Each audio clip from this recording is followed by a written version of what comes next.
This is Age of Empires 4. It has been a very long time coming. We've seen the definitive edition releases.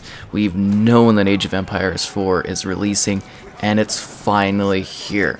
I've been waiting, I think it's 15 years since the last new entry in this franchise. This is a series I loved when I was a kid. I played Age of Empires 2 all of the time, like over and over again, doing crazy skirmish matches, amassing huge armies, and engaging in like huge warfare. But it's not just about that. This is a fantastic RTS real-time strategy title that is absolutely delightful. Here are my settings. You can see all the details. It's kind of just defaulted, and it ran well. And keep in mind, I wasn't able to record straight at this level, but I came as close to 4K as I could in regards to capturing the visual aesthetic of the game. It does run quite well, and it looks fantastic. So this is the Age of Empires experience that I have been waiting so long for. It means so much to have this come back. It was a blast from the past sitting there playing each of those definitive editions as they released to recapture that magic. Now, Age of Empires 2 was my favorite title in this franchise, and I could say that this is most definitely a worthy successor to that experience. Seriously, the amount of emotion and excitement that comes out of playing this game is just so high, because this, I don't even know how to describe it. This is a really beautiful upgrade to that original experience. So for me, the big part of Age of Empires is playing skirmish matches, but I did dabble throughout the different campaign levels outside of skirmish battles. But I really just love their, kind of creating these different battles across these different civilizations and seeing what kind of like mixes or scenarios I can have happen. And to me, that is the fun of it. But I know so many people love the campaign elements as well. So there are quite a few different options. We've got 35 missions across 4 campaigns that span 500 years of history. You get 8 diverse civilizations, from the Mongols to the Chinese, the French, the British. You get all these great factions and forces, and there's the Holy Roman Empire. It's really cool. And what I loved about the campaign, if you have the visual options for it, they've got these stunning 4K high resolutions with HDR support, cinematics that kind of set the scene. This is like almost documentary, like where you're going, and they've imposed these yellow type flashes, and you'll see those during gameplay too, of these figures and what through time kind of building and creating and stuff. And it tells you the history of these wars. It's like the first one that opens up, however many years ago there was the epic battles, and you can't even see the scars of the land anymore. And just sets the stage for these really unique scenarios and battles that will happen across these campaign missions. You get decently lengthy, and I forgot how long campaign missions can actually take in this game, and there is quite a bit of a challenge to it. You actually need to have tactical skill in regards to how your units are displayed and how they're used on the battlefield. That's why I do suggest actually playing at a little bit of an easier difficulty if this is your first time going in. For veterans, intermediate or higher is going to be great for you. But yeah, no, there's actually quite a bit of a challenge going on in this. But you get these really cool campaigns. One where you're trying to reclaim the land, another where you're like the Mongol hordes, and it's really quite exciting, and it's great history bits, and you get story and narrative told while you're doing this. It's really cool as you return to this historical standpoint where you're building cities, managing resources, and then leading troops into epic battles across large-scale action. You get to live the adventures of, there's Joan of Arc, with her quest to defeat the English, like I mentioned, the Mongols with Genghis Khan, and conquering Asia. It's really cool to have this available. And like I said, you get quite a bit of value in regards to just the historic campaign elements of it. And I thought that was really cool to see present within the game, since I know a lot of people will appreciate these elements, to see these historical hero figures that you can control and use while you're battling. And I hope you enjoy the footage. I tried to capture a bunch of different scenarios, from like building to battling, and it's just like the armies that you can have in this game are massive, absolutely massive armies. The game kind of has this tutorial opening, and it's like you need to build multiple stables, multiple barracks. And in my older strategies, it's like, okay, 1 or 2 and whatnot, but this one you really need larger scale resource collection to really be effective, because you can have like hundreds of troops really quickly being built up, and you do this across, like I mentioned, the stables with the more like cavalry horsemen type things, or the barracks more traditional pikemen, and they all serve roles. And there's like siege equipment. I don't know if you've seen the bits, but there's like this little gun thing. It's great for infantry. I kind of use it on some buildings, which is silly, but it looks so cool because it like blows people up. Crazy.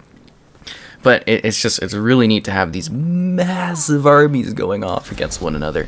And the game has changed and evolved around that, with different tactical elements of like staggering your troops, kind of setting up flanking routes. If you go up against someone online and they have a really intense, tactical style to them, you can get absolutely dominated if you're not being smart with your army. So I guess we should really talk about the different modes and then dive into the core elements of what this game is, because I've kind of set the stage for the campaign and whatnot.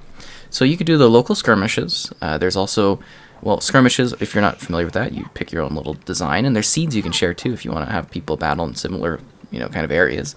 Your AI difficulty, you could set up teams.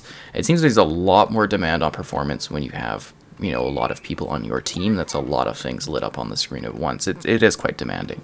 But anyways, you set up your teams, set up the scenarios. Can you win with getting a wonder? Can you win by capturing these special sites? Can you win by domination? You choose what kind of elements are present for your win conditions, and then you go and battle. And it all seems to load pretty quick, and again, the visuals in this game are absolutely fantastic. They are authentic, they are detailed, they feel immersive, they capture the cultures of different civilizations. It's really, really exciting to see, and something that I absolutely just adored when I was playing the game. I thought it was so cool.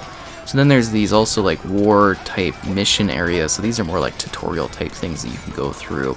Then there is, obviously, we mentioned the campaign, and then finally multiplayer, where you can do competitive matches with others, or you can do a co-op versus the AI sort of scenario. So that's kind of a cool thing as well if you enjoy that sort of play. But for me, skirmishes are where I sit and I just battle. So what is Age of Empires? You might be wondering. Maybe you've never played an Age of Empires game before, and it's a marvelous RTS. So you basically, real-time strategy, you are controlling these different units, and you are going through the ages of time. You can choose before you start to be like lots of resources, and you can jump to the final age. I did that a little bit for some of the footage just so we get to the action quicker. But you're basically building this city. You've got a town center, you've got some villagers. Your villagers act as like these minions that go out and do things. You need to collect wood, you need to collect stone, you need to collect gold, you also need to get that food flowing in there, because that's how you get your troops going. So food, wood, gold, stone. Those are the essential main resources that you collect. And you can achieve this in different ways. Wood, go and, cut the forest. Food, there's like sheep, there's, you could basically get berries from a tree. You can set up farms. There's more dynamic farming systems. You can use like a dock, there's like water-based combat as well and gameplay. And then there's stone you collect from, big rocks, and there's gold, you collect that from rocks. But then there's a marketplace system, so you can sell and buy stuff in order to get certain resources that you might be lacking. You need to expand your territory, so you build houses to have more people. You build these different weaponry type places, so you got a blacksmith to improve your gear, and then you buy like a barracks, so you build barracks, so you have troops and stables and so forth and so forth. Then you can create a thing like a keep, and that's like a big defensive point, or you might make a university to get better tech. There's all these different things that build into your civilization and help you expand your territory. And then you need to defend yourself, and there's a new wall system. So you create these big walls, and then you can add things onto the walls, like turrets. In the past, it was a lot less dynamic, and you had to be really smart, but it just kind of works together, and you can get like troops up on there. It's really, really cool and dynamic, and I love what they've done with the wall system. I think it's really neat, and just seeing it crumble is fantastic. Really, really cool. And there's so much strategy to what you do and how you play this game. You really do have to be smart about your military forces and how you strategically place them. I'm always kind of like a big army, send them out there, but that doesn't really always work, and you gotta be tactical and smart about it. You gotta set up, like I mentioned, flanking routes. You gotta set up traps. You gotta set up, all this other kind of thing just to destroy your enemy. Because the one Mongol battle is about like luring them in, the feigned retreat, and then you get people to kind of come in and swarm them from behind and whatnot. It's brutal, and you can zoom in right into the action, which is so cool, so you can see all of the little details of the combat going on. It's got a very clean UI, it's got many improvements for kind of setting up squads of troops in neat ways, clean objectives, and it lets you know exactly what's going to be happening. And if you want to take things even further, they've mentioned that full mod support will be coming in 2022 post-launch, so that's kind of exciting. And it just has so much going on in this. It is a fantastic experience that is so visually beautiful and lives up to the legacy of the older Age of Empires titles. It feels like a perfect new entry in this series. I, again, seriously have waited so long to have a new entry in this franchise. You know, I thought it was just dead, I thought it was gone, but here we are, we're back on a journey of history, of warfare, of excitement. The ages of the empires, as you progress through these ages, improving your tools, your equipment, your armies, and preparing to battle and take over new areas. Or you could be smart as well, and you could just build a wonder and defend your wonder. You play how you want, and it's all about strategy and choice in how you achieve your goals and your victories as you play. Like I mentioned, there's a campaign that you can just waste hours playing. And then, you know, on top of that, the skirmish mode. Like I mentioned, when I was younger, that's just what I did. Even now, I spent a considerable amount of time when I was playing just doing skirmish. You set up scenarios, and you battle in different ways, and you come back and battle in new scenarios, and it's just feels like unlimited replay values. The environments are a little bit different, whatnot. But let's talk about the visuals and that a little bit further in detail. I really like the settings that were present. I think you can scale this quite well. Performance, like I mentioned, did seem to keep good as well, but do keep in mind multiple teams, multiple things going on the screen. It's going to be pretty demanding. And I was recording on top of that, trying to get as close to a full 4K as possible, which is, you know, intriguing that it actually had that much sort of performance going on there and that much bandwidth that I could do both. Because if you know about the recording and the playing thing on a PC, it's like a double, you know, you get what I'm talking about. Anyways, it looks great. It's dynamic. There's so much going on within the environment. You've got all this little animation stuff going on. Your villagers doing things. You know, they could be chopping wood. They could be mining. Then you've got your army with their horses and their units moving around the environment, doing their things. You know, sending them off in different places. You've got scouts going off. You've got watchtowers shooting at things, or even keeps firing away. And all the civilizations, they have different styles to them too, different looks throughout the different ages, different visual options. You know, the Mongols are going to play entirely different in comparison to like the French or the English, and I think that's really quite cool, seeing the variations and the difference between the quality of the different, you know, places and stuff. It's really neat. They have different motives and whatnot, and I think that's kind of cool, and how they achieve their goals. And this again leads into the visual aesthetic that is very distinct between the different factions. And I love that the new sort of system when you go into a new age is you accomplish that by building a new landmark that kind of gives you a bonus. So it's kind of like an advancement tree of technology that you're sort of going through alongside the tech tree system. It is really quite neat because you build these structures, and everyone has, you know, different styles of structures, and they give you different bonuses, and that can really alter the gameplay in many unique ways. The new farming system is cool. The new, you know, wall system is really neat, seeing that destruction, and it just seems like a perfect replacement for Age of Empires 2, the game that has been lingering and looming over this franchise since it released. I think this is a worthy successor to that experience, and it's just so exciting to be able to, you know, share this and showcase this game, because it was so magical sitting there and reviewing this and being like, wow, this takes me back. It feels like I'm playing Age of Empires 2 for the first time. It really is truly exciting. Can we get Age of Mythology Definitive 2 now? That would be cool. Yeah, I played that one a lot when I was young too. But it's just crazy to be here sitting and talking about the release of a new Age of Empires game. Firstly, I didn't think I'd be reviewing stuff. Secondly, I never ever thought we would get a new entry. And we have the first three beautifully upgraded, and we've got a brand new one. And, you know, I hope this one has a lengthy success with updates and improvements, but I'm also kind of excited that, hey, maybe past 4 they'll try to do different eras and stuff too, with different types of troops.